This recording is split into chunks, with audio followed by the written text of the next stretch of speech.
আলাইকুম ওয়া রাহমাতুল্লাহি ওয়া বারাকাতুহু। আলহামদুলিল্লাহি রাব্বিল আলামিন ওয়াস সালাতু ওয়াস সালামু আলা রাসূলিহিল কারীম ওয়া আলা আলিহি ওয়া সাহবিহি আজমাইন। আমাদের অনেকেই দোয়া করে, কিন্তু দোয়া কবুল হয় না। বলে দোয়া করলাম কিন্তু দোয়া কবুল হতে দেখলাম না। দোয়া কবুল হবে বা দোয়া কবুল হয়, আল্লাহ তাআলার ওয়াদা, উদউনি আস্তাজিব লাকুম, আমার কাছে দোয়া করো, আমি তোমাদের দোয়ায় সাড়া দেব, দোয়া কবুল করব। কিন্তু তা সত্ত্বেও দেখা যায় দোয়া করি অথচ কবুল হয় না। তাহলে কি আল্লাহর ওয়াদা? নাউজুবিল্লাহ। না, আল্লাহর ওয়াদা ঠিক আছে, কিন্তু দোয়া করার ব্যাপারটা হয়তো আমাদের গড়বড় আছে। যেমন নামাজ, আল্লাহ ওয়াদা দিয়েছেন যে যে ব্যক্তি নামাজ পড়বে, নামাজ সেই নামাজিকে খারাপ কাজ থেকে বিরত রাখবে। কিন্তু দেখা যাচ্ছে একজন নামাজি নামাজ পড়ে কিন্তু নোংরা কাজই করতে থাকে। তাহলে কি আল্লাহর ওয়াদা ঠিক না? না, বরং নামাজ ঠিক না, তার নামাজ পড়া ঠিক হচ্ছে না। তেমনি আল্লাহ দোয়া কবুল করার ওয়াদা দিয়েছেন। দোয়া কবুল হচ্ছে না মানে কি? দোয়া ঠিকভাবে হচ্ছে না।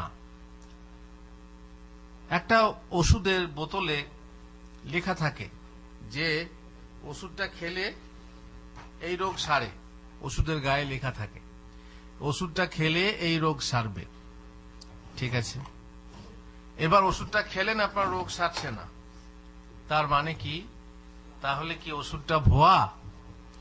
ওষুধটা ভুয়া নয়, বরং ওষুধ শুধু খেলেই হবে না, ওষুধ খাওয়ার সাথে সাথে কিছু বিধিনিষেধ আছে, তাতে ওষুধের কাগজে লেখা থাকে কিংবা ডাক্তাররা বলে থাকে যে এই ওষুধটা খাবেন আর অমুক অমুক জিনিস খাবেন না।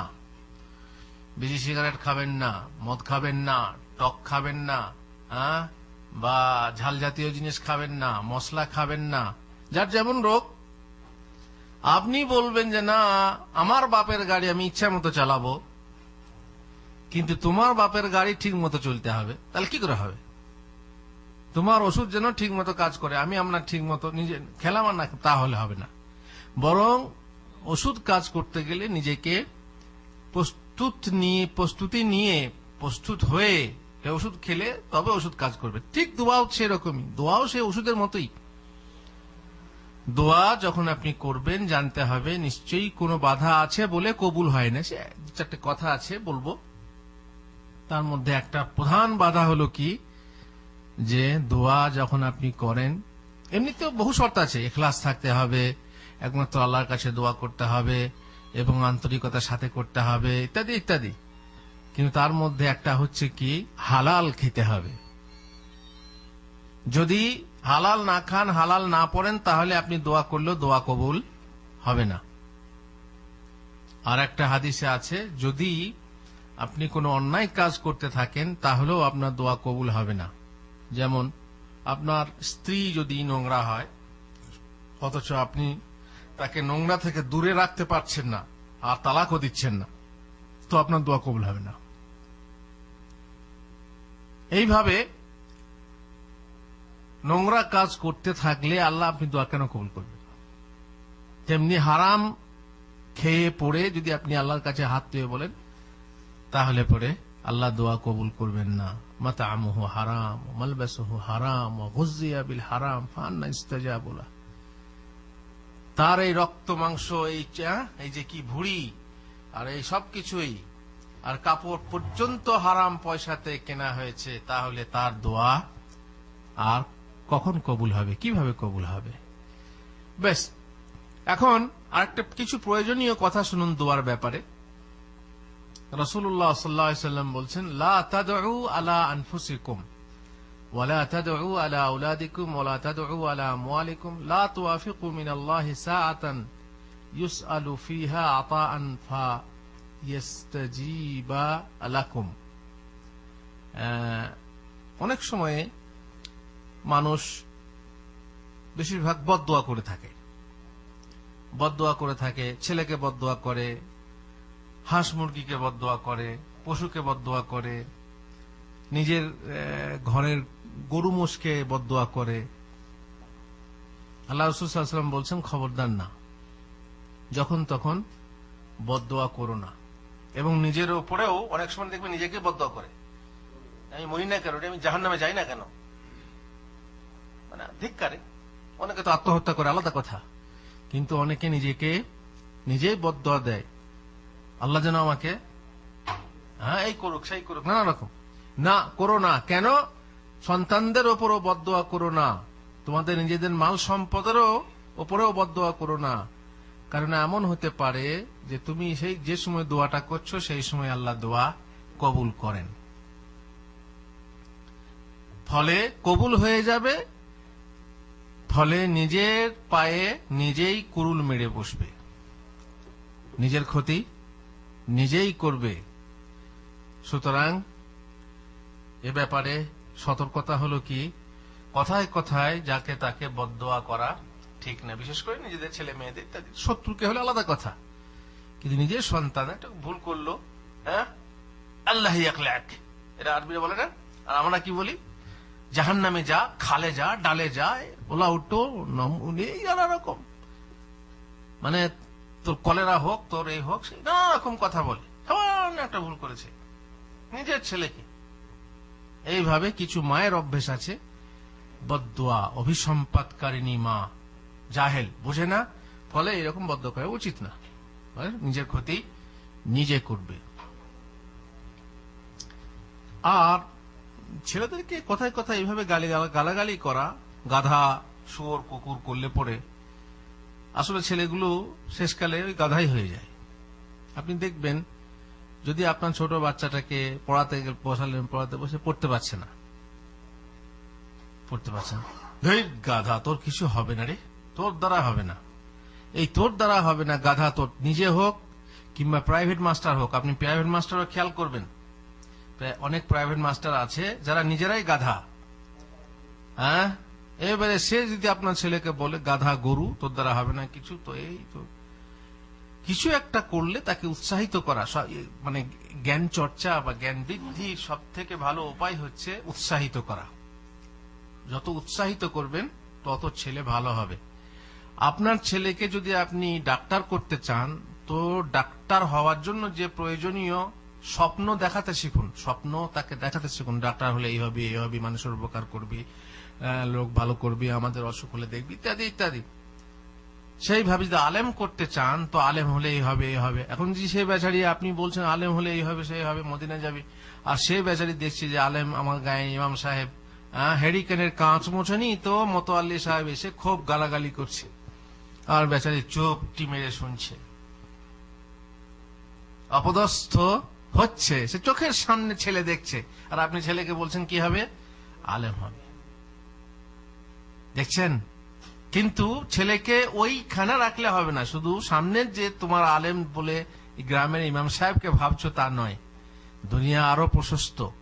তো তাদেরকে স্বপ্ন দেখাতে শেখাতে হবে। সবচেয়ে বড়, দেখ বাবা, যদি এইভাবে পড়িস তাহলে দেখ সৌদি আরবে এইভাবে চান্স দেয়, ভালো ছেলেদেরকে নিয়ে যায়, নিয়ে পড়াশোনা করায়, ইত্যাদি ইত্যাদি। স্বপ্ন দেখালে দেখবেন সে স্বপ্নটাকে বাস্তবায়ন করার চেষ্টা করবে, সেই স্বপ্নে সে উঠতে শিখবে, চেষ্টা করবে। পক্ষান্তরে যদি তাকে গরু গাধা করে দমিয়ে দমিয়ে রাখেন, তো ইনশাআল্লাহ শেষকালে দেখবেন সে ঘরের গরু গাধাই হয়ে আছে। বুঝতে পারছেন? কারণ মানসিক ব্যাপার এটা। মানুষকে যেভাবে আপনি গড়বেন, যদি আপনি চান, আপনার মনে মনে নিয়ত করেন যে ছেলেটা আমার হাফেজ হবে, হাফেজ করতে হবে, এইভাবে যদি আজমি মুসলমান থাকে, হ্যাঁ দেখবেন একদিন না একদিন হয়েছে। আজ ছেলেটাকে হাফেজ করেন কেন? ও পারবে না ভাই, ওর দ্বারা কি ওইসব হয়? আপনি আগে থেকেই, ছেলে পারে না পারে আপনি জানলেন না, কিছুই জানেন না, কিন্তু আগে থেকেই ছেলেকে শুনিয়ে দিলেন যে ও পারবে না, ওর দ্বারা হবে না, তাহলে হবে না, তাহলে হবে না। এক মেয়ে বলছে, খুব মানে ছেলেদের সঙ্গে খুব বিয়ে দেখছে আর কি, না স্বামীর সঙ্গে ঝোঁক করছে। এখন ছেলেরা ছোট, ঝোঁক করছে কি যে বাড়িটা আমার নামে লিখে দিতে হবে। কি বউকে বাড়ি লিখে দেওয়া হবে? বইয়ের নামে বাড়ি লিখে দেওয়া হবে? কেউ লিখেছেন আপনারা? অনেকে লিখে থাকে আছে। বউকে ভালোবাসে, আই লাভ ইউ মানে ভালোবাসার উপহার দিতে হবে। তুমি যে ভালোবাসো তার প্রমাণ কি? বহু মহিলা এইভাবে পটি পাটিয়ে স্বামীর কাছ থেকে বাড়িটা লিখিয়ে নেয়, কিন্তু তার বউ যদি তার ছেলেকে পরামর্শ দেয় তখন বলবে বউ ভারী, আমার বউ হয়েছে, ছেলেকে ভাঙ্গি ভাঙ্গি বাড়ি তখন বলবে, কিন্তু নিজের বেলাতে সে গুছিয়ে নিচ্ছে। তো তাকে বলা হলো তুমি বাড়ি লিখতে কেন, বাড়ি চাইছো কেন? না ছেলেদের ওপর ভরসা নেই, আজকালকার ছেলেরা জানেন ঘর থেকে বার করে দেয় মাদেরকে। মানে আপনি কি বিশ্বাস করেন যে আপনার ছেলেরা আপনাকে ঘর থেকে বের করে দেবে? বলছে বিশ্বাস কি ভাই, বিশ্বাস কি? আমি বিশ্বাস যদি এটাই থাকে যে বের করে দেবে তো বের করে দেবে। আপনি যদি বিশ্বাস রাখেন যে আমার ছেলেরা আমাকে ঘর থেকে বের করে দেবে, অবশ্যই দেবে, তার কারণ আপনার হাল চাল সবকিছুই আগে থেকে প্রস্তুতি। এরকম কেন আপনি করছেন? বরং বলুন যে না আমার ছেলেরা ঘর থেকে বের করবে কেন? আমার স্বামীর বাড়ি মানে আমার ছেলেদের বাড়ি, আর সেই বাড়িতে আমার অংশ আছে। অংশ থাকে না থাকে না? মেয়েদের অংশ থাকে। সেই অধিকার নেবে, সেই অংশ নেবে, সেই অংশ নিয়ে থাকবে। তুমি কেন আগে থেকে মন মারা হয়ে আগের অংশ নিজে গুছিয়ে নিচ্ছি যে গোটা বাড়িটা এলো, ছেলেদেরকে বঞ্চিত করে মেয়েদেরকে বঞ্চিত, গোটা বাড়িটাই নেবে। বলছে আমার অংশ তো ছেলেরা পাবে, পাবে কথা আলাদা। এখন যদি মনে করুন বাড়িটা লিখে দিল, কি বলে ভাই লিখে দিল, ভাই ভালোবেসে ভাবির নামে বাড়িটা লিখে দিল। এখন ছেলে ছিল কয়টা? একটা ছেলে একটা মেয়ে। হঠাৎ করে ছেলেটা কোন কারণে মারা গেল, থাকলো কে? মেয়ে। তারপরে স্বামী মারা গেল, ঠিক আছে। তারপরে মেয়েটা যখন মারা গেল, কি বলে এই যে আর কি ভাবি যখন মারা গেল, তখন বাড়িটার মালিক কে? কে মালিক বলুন? মেয়ে আছে একটা, আর কেউ নেই, মানে মেয়েটা চাচা ফাচাও কেউ নেই। আর চাচা থাকলেও ভাগ পাবে? এটা কার অংশ? ভাইয়ের দেওয়া মায়ের অংশ, ভাবিজানের অংশ। তো ভাবিজান আপনি যদি মারা যান তো অর্ধেক অংশ আপনার মেয়ে পেল বাড়িটার, আর অর্ধেক কে পাবে? তোমার ভাইরা পাবে। কোথা থেকে? কথায় বলে শালার কুটুম, তাই না?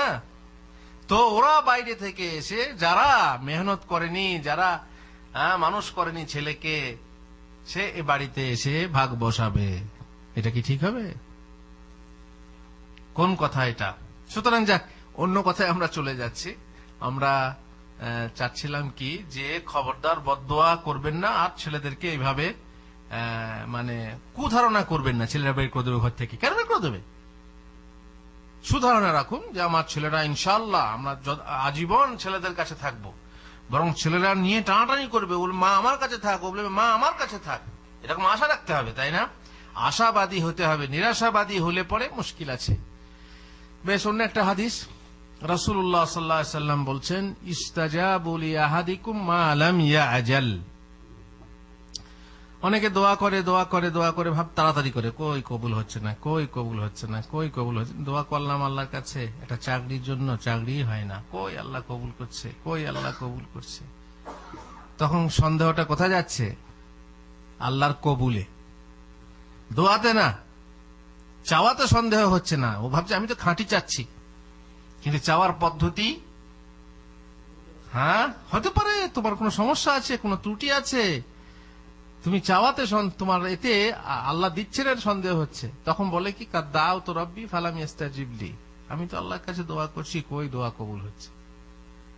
আল্লাহ রাসূল সাল্লাল্লাহু আলাইহি ওয়াসাল্লাম বলছেন বান্দার জন্য দোয়া কবুলই করা হয় যতক্ষণ না সে কোনো পাপ কাজের দোয়া করে অথবা তাড়াহুড়া করে। মানে দোয়া কবুলে তাড়াহুড়া, আল্লাহ তাআলা জানেন যে আপনি জিনিসটা চাচ্ছেন সেই চাওয়াটা আপনার যোগ্যতা আছে কিনা, তার পাশেই পাওয়াটা, সেই জিনিস পাওয়ার যোগ্যতা আপনার আছে কিনা, সেই জিনিস পাওয়া আপনি উপযুক্ত কিনা, সেই জিনিস আপনাকে দিলে আপনার ক্ষতি হবে কিনা, এসব কথা আপনি জানেন? আপনি জানেন না। ওয়া আসা আন তুহিব্বু শাইআন ওয়া হুয়া শাররুল লাকুম ওয়া আসা আন তাকরাহু শাইআন ওয়া হুয়া খায়রুল লাকুম ওয়াল্লাহু ইয়ালামু ওয়া আনতুম লা তা'লামুন। কিছু জিনিস আছে তোমরা পছন্দ করো, অথচ সেটা তোমাদের জন্য অকল্যাণকর। আর কিছু জিনিস আছে যা তোমরা অপছন্দ করো, অথচ তা তোমাদের জন্য কল্যাণকর। আল্লাহ জানে না, তোমরা জানো না। তাহলে আল্লাহ তাআলা যেটা জানেন, সেই জানা হিসাবে আপনি যদি আল্লাহর নেক বান্দা হন, আল্লাহর কাছে চাচ্ছেন, আল্লাহ জানছেন যে হ্যাঁ বান্দা আমার কাছে চাচ্ছে, কিন্তু আমি তাকে তখন দেব যখন তার পাওয়ার উপযুক্ত হবে। ও চাচ্ছে, ও জানে না ও মন্দ চাচ্ছে। যেটা ও চাচ্ছে ও জানে না যে ওটা ওর জন্য মন্দ। অনেক সময় দেখবেন, বেশিরভাগ সময়ই সমস্ত মানুষই ছেলে চাইছে, আল্লাহ আমাকে ছেলে দাও, আল্লাহ আমাকে ছেলে দাও, বলে না, কিন্তু ছেলে আল্লাহ তাআলা দেন না। দেখা গেল প্রথম সন্তান হলো ছেলে, আল্লাহ ছেলে দাও ছেলে দাও, শেষ করে দেখা গেল মেয়েই হয়েছে। দ্বিতীয়বারে আল্লাহ ছেলে দাও ছেলে দাও আশা করে শেষ করে দেখা গেল মেয়েই হয়েছে। তৃতীয়বারও মেয়ে হয়েছে, চতুর্থবারও হয় না। এভাবে কি যে আল্লাহ আমাকে দিচ্ছে না, কিন্তু আল্লাহ তাআলা জানেন যে ছেলে দিলের ক্ষতি আছে, এর ক্ষতি হবে, আল্লাহ দেন না, চান না, এই জন্য আল্লাহ দেন না। কিন্তু বান্দা মনে করে কি যে না, ছেলে কিসের ক্ষতি আছে, কিসের সমস্যাটা দেখাতে গেলে তো তার বিপদ হয়েই যাবে, এই জন্য আল্লাহ দেন না।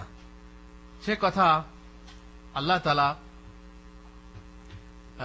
আল্লাহ রাসূল সাল্লাল্লাহু আলাইহি ওয়াসাল্লাম অন্য এক হাদিসে বলেছেন যে বান্দা এইভাবে দোয়া করতে থাকে, দোয়াটা কিন্তু নষ্ট হয় না। দোয়া যে বান্দা করে, দোয়া যে কবুল হয় না। মনে করুন আপনি চাইলেন ছেলে, পেলেন মেয়ে, তাহলে দোয়াটা করা কি বেকার গেল? দোয়া করা বেকার যায়নি। কি হয় দোয়া করলে? রাসূলুল্লাহ সাল্লাল্লাহু আলাইহি ওয়াসাল্লাম বলছেন, মা আলাল আরদি মুসলিমুন ইয়াদুল্লাহ তাআলা বিদাওয়াতিন ইল্লা আতাহুল্লাহু ইয়াহা। ধরার বুকে যে মুসলিম ব্যক্তি আল্লাহর কাছে দোয়া করে তা ব্যর্থ যায় না, ব্যর্থ হয় না। আল্লাহ তা তাকে দেন, কবুল করেন। অথবা আও সারাফা আনহু মিনাস সুই মিসলাহা, অথবা অনুরূপ কোন মন্দ তার উপর থেকে অপসারণ করেন। যেটা আপনি চাচ্ছেন সেটা পেলেন না, কিন্তু সেইটারই মতো কোন মন্দ আপনার কাছ থেকে দূর করলেন, আপনি বুঝতে পারলেন না। বুঝতে পারলেন? মনে করুন আপনি ব্যবসাতে উন্নতি চাইলেন, সেই ব্যবসা করলে আপনার 5 লাখ টাকা লাভ হতো। আপনার এস্টিমেট মতো, আপনার জানা মতে আপনি যে ব্যবসাটা পেতেন, তো 5 লাখ টাকা লাভ হতো।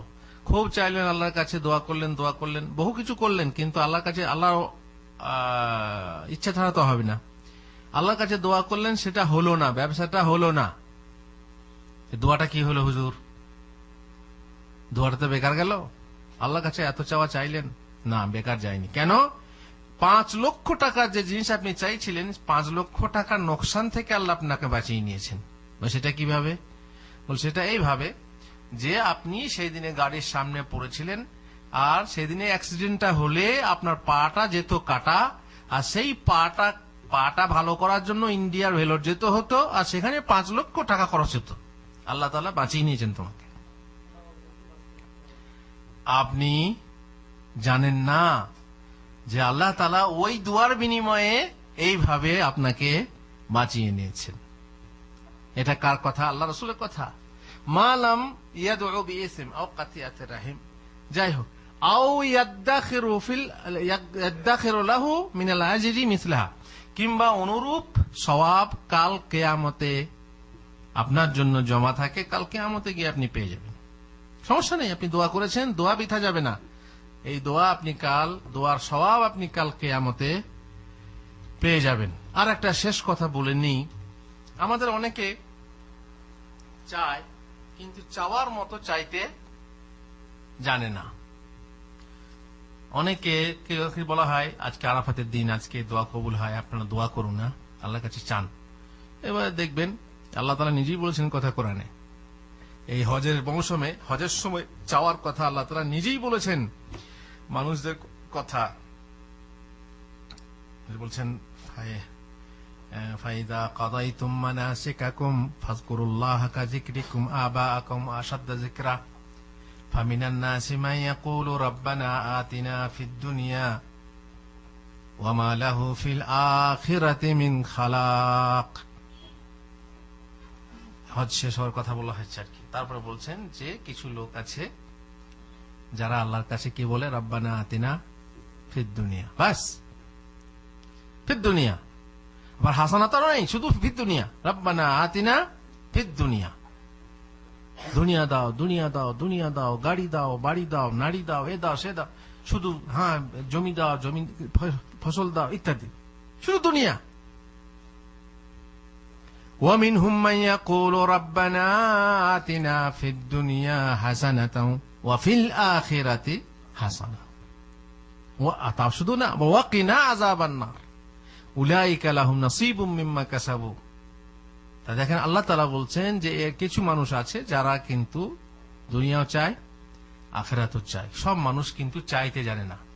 কোন মানুষের সন্তান নেই কিংবা মেয়ে আছে ছেলে নেই, তখন ছেলে চায়, তখন দোয়া করে, তাকে বলা হয় আল্লাহর কাছে চাও ভাই, তাই না? বাবার কাছে গেলে পরে বাবার কাছে তো বুঝতেই পাচ্ছেন।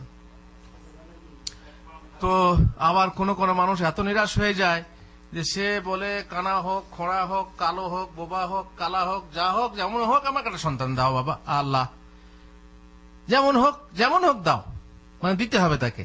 কিন্তু কালা হোক, বোবা হোক, এসব বলো, এগুলো বলা ঠিক? হ্যাঁ, এটা ভারী মুশকিল। আপনি চাইবেন আল্লাহর কাছে, ভালো জিনিস চান, ভালো জিনিসটাই চান। না, যদি আল্লাহ ভালোটা না দেয় তো খারাপটাই দেখ, তা কেন আল্লাহ দেবে না কেন? ভারী মুশকিল বটে। যে আল্লাহ এই দোয়াটা কবুল করতে পারবে, সেই দোয়াটা, অনেকে বলে আল্লাহ তুমি আমাকে দুটো সন্তান দাও, আর যদি না দাও তো একটা দাও, একটাতে একটা সন্তান দাও, বেশ পরিষ্কার পরিচ্ছন্ন হোক, আর যদি পরিষ্কার না হয় তো কালো হয়তো হোক। এইরকম দোয়া কেন? আল্লাহ তাআলার কাছে চাইলে যেটা আপনি মজবুত সহকারে চাইবেন, আল্লাহ তাআলা দেবেন, তাই না? এখন যদি বলেন যে না এইটা কবুল হলে একটাই হবে, কবুল হবে, ওইটা কবুল হবে না, এটা তো হতে পারে না। তাহলে তো সে ফকির সাহেব কেরামতের মতো হয়ে যাবে। ফকির সাহেবকে আটা পিসতে গেছে, কলুর বলদের কি বলে, গাধা করে চাকি ঘুরিয়ে আটা পিসত, লোকের লাইন, সে গিয়ে বলছে বেটা আমাকে আগে দিতে হবে। তো বলছে ফকির সাহেব এত লোক এসেছে, একটু লজ্জা শরম করা দরকার, তো লাইনে হয়ে যাবে। বলছে না আমারটা দাও, নাহলে এমন বদদোয়া করবো তোমার গাধাটি মারা যাবে, ফলে তোমার আটা পিষে খাওয়া বন্ধ হয়ে যাবে। তখন ঘানিওয়ালা বলছে, চাকিওয়ালা বলছে, ফকির সাহেব আপনার দোয়ার যদি এতই পাওয়ার, তাহলে আমার সেই দোয়ার পাওয়ারে আমার গাধা মারার জায়গাতে আপনি আল্লাহর কাছে দোয়া করুন যেন আপনার গমগুলোই আটা হয়ে যাক, তাহলে আমার গাধাটাও বেঁচে থাকবে, ঠিক কিনা? আপনারও পয়সা বাঁচবে। কথা ঠিক কিনা? এত যদি দোয়ার পাওয়ার যে আমার গাধাটা মারা যাবে, তো সেই দোয়ার পাওয়ারে গমটাই পিষে নেন। তো সত্যি কথাই তাই, যদি এরকম হওয়া সম্ভব হয় তো ঠিক আছে। তবে এই কথা বলছি না যে অন্যায়ের বদদোয়া লাগে না, তো অন্যায় কিছু না, এটা তো নেই ভাবে। হ্যাঁ, এই তো সেই ঘানিওয়ালা কি বলে, চাকিওয়ালা তো ঠিকই বলেছে। তো সেই রকমই যে আল্লাহ তাআলা যদি এই দোয়াটা কবুল করেন, কানা ছেলের দোয়াটা কবুল করেন, তো ভালো ছেলের দোয়াটা কেন কবুল করবেন? চোখওয়ালা ছেলে, ঠিকই না? এই জন্য অনেকে আবার সন্তান চায় যে আল্লাহ যেমন দেবে দাও, একটা দিলে হল না। আল্লাহর কাছে সন্তান চাইলে কি চাইতে হবে? নবীদের মতো, রাব্বে হাবলি মিনাস সালিহিন। দেখছেন, আল্লাহ আমাকে নেক সন্তান দাও। মানুষ অনেক ভুল করে এই সময়, সন্তান চায়, কারণ সন্তানের সাথে নেকটা যদি যোগ না হয় কি হবে? সেটা বেটা হবে না, ল্যাঠা। বুঝতে পারলেন? বেটা হবে না, কি বলে আমাদের দেশে, ব্যথা। বলে ওটা বেটা নয়, আমার ব্যথা। কেন? কারণ ওই নেকটা যোগ হয়নি। আল্লাহ আমাকে ছেলে দাও, প্রত্যেক মা পেটে থাকলে আমাকে ছেলে দাও, ছেলেকে ডাক্তার করব, ছেলেকে ইঞ্জিনিয়ার করব। বাবা, পেটে থাকতেই স্বামী স্ত্রীতে ডাক্তার করব, বুঝে না ইঞ্জিনিয়ার করব। আফসোসের বিষয়, মাদ্রাসার মুদাররিস সে বলছে আমার বউয়ের সাথে আমার তর্ক হয়, পেটে বাচ্চা আছে তো তর্ক হয়। ও বলছে ডাক্তার করব, আমি বলছি মৌলবি করব, আলেম করব। বুঝতে পারছেন? শেষকালে সেই ছেলে কিছুই হয়নি, না ডাক্তার হয়েছে আর না আলেম মৌলবি হয়েছে। তো এইরকম হয়, কিন্তু এরা হচ্ছে সংকীর্ণ দৃষ্টিভঙ্গির পরিচয় দিয়ে থাকে। এই জন্য আমাদেরকে সবসময় খেয়াল রাখতে হবে, যখন চাইবো তখন ভালো করে যে রাব্বি হাবলি মিনাস সালিহিন, নেক সন্তান দাও, আল্লাহ আমাকে নেক সন্তান দাও। নেক সন্তান দিলে, নেক সন্তান হলে ইনশাআল্লাহ সুখ পাবেন, তবু আল্লাহ তাআলা হাতে। বেশ, যাই হোক, তো চাইতে জানে না। যখন চাইতে হবে তখন ভালো জিনিসটা সব থেকে বেশি, সব থেকে যেটা লাভকর বা উপকারী, সেটা চাইতে হবে। রাসূলুল্লাহ সাল্লাল্লাহু আলাইহি ওয়াসাল্লামের কাছে উজুর পানি আনা হলো, পানি এনে বলা হলো তুমি কিছু চাও। আহা, কোন সময় এটা? তার মানে নবী, যে নবী দোয়া করলে খালাস। আনাসকে দোয়া দিয়েছিলেন সন্তান আর ধন বেশি হোক। জানেন কত সন্তান ছিল? আল্লাহু আকবার, এত বরকত, এত বরকত। যাই হোক, নবীর দোয়া। এখন ইনি বলছেন যে আমি কি চাইবো হুজুর, আমাকে একটু সময় দেন, কারণ চট করে বলবো, কি বলতে কি বলে দেবো। পরামর্শ করে এসে বলছেন, হ্যাঁ তুমি চাইলেন? জি চাই। কি চাই? না, আমি কাল জান্নাতে আপনার সঙ্গে থাকতে চাই। সুবহানাল্লাহ, তুমি তুমি কারো কাছে পরামর্শ নিয়ে বললে শিখে, নাকি তুমি নিজেই বলছো? না, বলছেন আমি নিজেই, আমি জানছি দুনিয়ার চাওয়া চাইবো। দুনিয়ায় যদি একটা উট চাই, একটা ছাগল চাই, কি কিছু চাই, কি একটা বাড়ি চাই, আপনি দুনিয়ার বাদশা দিতে পারবেন, কিন্তু দুনিয়াতেই শেষ হয়ে যাবে। কিন্তু দেখলাম দুনিয়া ফানি, দুনিয়া শেষ হয়ে যাবে কটা বছর পরেই। আখিরাত হচ্ছে চিরন্তন, চিরস্থায়ী। সেখানের জন্য আমি একটা স্থায়ী ব্যবস্থা করতে চাই, তাই আপনার কাছে চাচ্ছি। বলুন ঠিক আছে, তাই এক কাজ করো, তুমি বেশি বেশি করে নফল নামাজ পড়ে, তাহাজ্জুদ পড়ে বা সেজদা করে আমাকে সহযোগিতা করো। দেখলেন যাওয়া। বড় মানুষ না, পাকা মানুষ না, ছোট ছেলে। বুঝতে পারলেন তো? এইভাবে চাওয়ার বুদ্ধিটা বুঝতে পারলেন? কি চাইলো একবারে, হ্যাঁ, আসল ঠিকানার জায়গা, আসল ঠিকানার জায়গা। তেমনি বলা হয়েছে এক হাদিসে যে রাসূলুল্লাহ সাল্লাল্লাহু আলাইহি ওয়াসাল্লাম একবার কোন মরুভূমিতে গেলেন, সেখানে এক বেদুইনের কাছে গেলেন। বেদুইন তাকে মেহমানি করালেন, আল্লাহ রসুল সম্মান করলেন। তখন আল্লাহ রসুল সাল্লাল্লাহু আলাইহি ওয়াসাল্লাম বললেন যে আমার যখন উপকার করলে তখন তুমি আমার কাছে যেও, আমি তোমার উপকার করব, তোমার প্রয়োজন হলে আমার কাছে আসবে। ঠিক আছে। একদিন বেদুইন চলে এসেছে রাসূলের কাছে। রাসূলুল্লাহ সাল্লাল্লাহু আলাইহি ওয়াসাল্লাম বললেন, হ্যাঁ সাল হাজাতাক, বলো তোমার কি প্রয়োজন, বলো তুমি কি চাও। বলছে, হুজুর না কাতুন নারকাবুহা, আমার জন্য একটা উটনি চাই, যে উটনি আমি চড়বো আর দুধ দুইয়ে আমার ছেলে মেয়েরা খাবে বা আমরা খাবো। ঠিক আছে। হ্যাঁ, রাসূলুল্লাহ সাল্লাল্লাহু আলাইহি ওয়াসাল্লাম বধূ চলে গেল, তাকে যাই হোক দিলেন, দিয়ে চাহ। তখন রাসূলুল্লাহ বলে, আজাজতুম আন তাকুনু মিসলা আজুজ বানি ইসরাঈল, তোমরা বানি ইসরায়েলের একটা বুড়ির মতো হতে জানো না?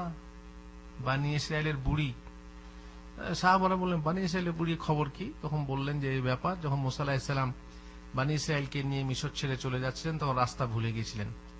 তখন তাদের ওলামারা সব বললেন যে ইউসুফ আলাইহিস সালাম যখন ইন্তেকাল হয়েছিল, তখন তার মানে কি বলে, তখন নিয়েছিলেন, ওয়াদা নিয়েছিলেন, যখন তোমরা চলে যাবে আমাকে সঙ্গে করে নিয়ে যাবে, বা আমার লাশকেও যেন নিয়ে যাওয়া হয়। তো যাই হোক, তো তাদের উলামাগণ এই কথাই বললেন যে ইউসুফ মৃত্যুর সময় আমাদের নিকট থেকে অঙ্গীকার নিয়েছিলেন যে আমরা মিশর থেকে বের হলে তার লাশ না নিয়ে যেন বের না হই। মুসা আলাইহিস সালাম বললেন, কিন্তু তার কবর চিনবে কে? এখন ইউসুফের কবর তো চিনতে হবে। সুতরাং কেউ বলল এক বুড়ি তার কবর চেনে, বহু পুরানো বুড়ি আছে, বয়স হয়তো বেশি আছে, 100 অপরাধ হতে পারে, তো তার কবর চেনে।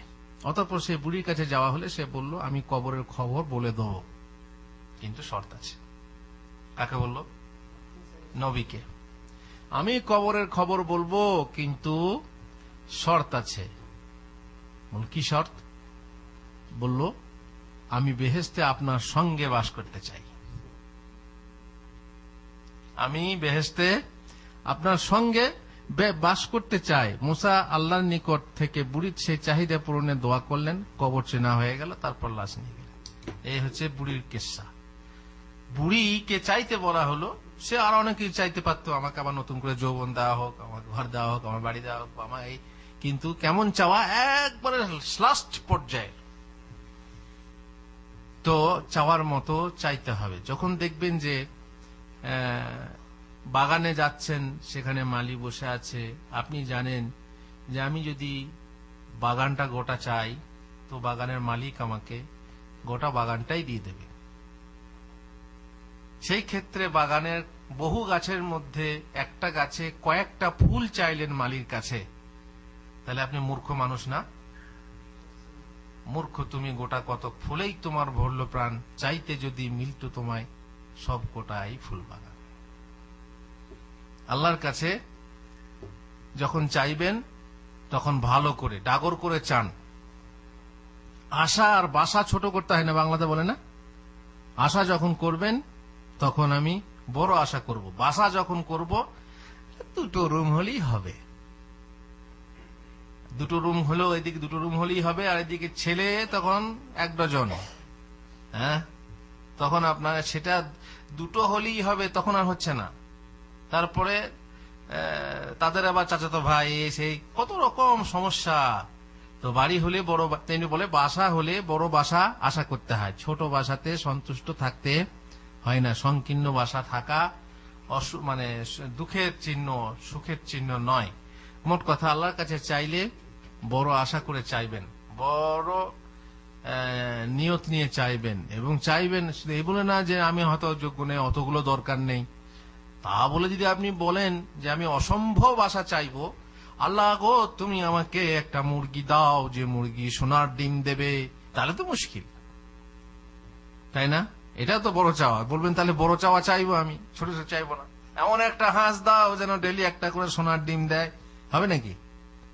হ্যাঁ, আল্লাহ গো তুমি কাল সকালে আমাকে আমার বাংলাদেশের প্রধানমন্ত্রী বানিয়ে দাও, এই চলবে নাকি? এইটা যেটা সম্ভব, সম্ভবতার ভিতরে আপনি চাইবেন এবং বড় করে চাইবেন। যেমন এই সন্তান চাওয়ার কথা বলছি, সন্তান চাইবেন, আপনি আল্লাহ চাইবেন যে আল্লাহ যেন আমাকে নেক সন্তান, আমার যেন উপকারে হয়, ইসলামের উপকারে আসে, আলেম হয়, ইত্যাদি ইত্যাদি, যেগুলো ভালো ভালো জিনিস সেগুলো চেয়ে নেবেন। যদি বলেন ডাক্তার করবো, ঠিক আছে ডাক্তারই করেন, আল্লাহ আমাকে আমার একটা সন্তান দাও যে আমি ডাক্তার করব।